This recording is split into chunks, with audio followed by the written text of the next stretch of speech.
remote, kabel, dokumen, kunci semua boleh disorok dengan kemas. Bila ditarik dan ditutup, pergerakan terasa lancar dan senyap, buat pengalaman guna setiap hari jadi lebih selesa dan tak menjengkelkan. Ruang kabinet bertutup di bahagian bawah pula memang dicipta untuk simpan. Barang bersaiz sederhana hingga ke saiz besar.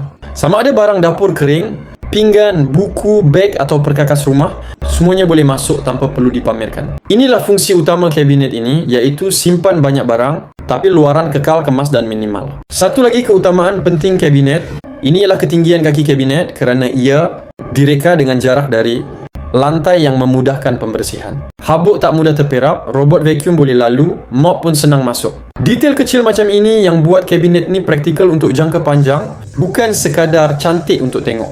Dari segi saiz, kabinet ni tidak terlalu besar hingga makan ruang dan tak terlalu kecil hingga nampak kosong. Sama ada diletakkan di ruang tamu, ruang makan atau laluan masuk rumah,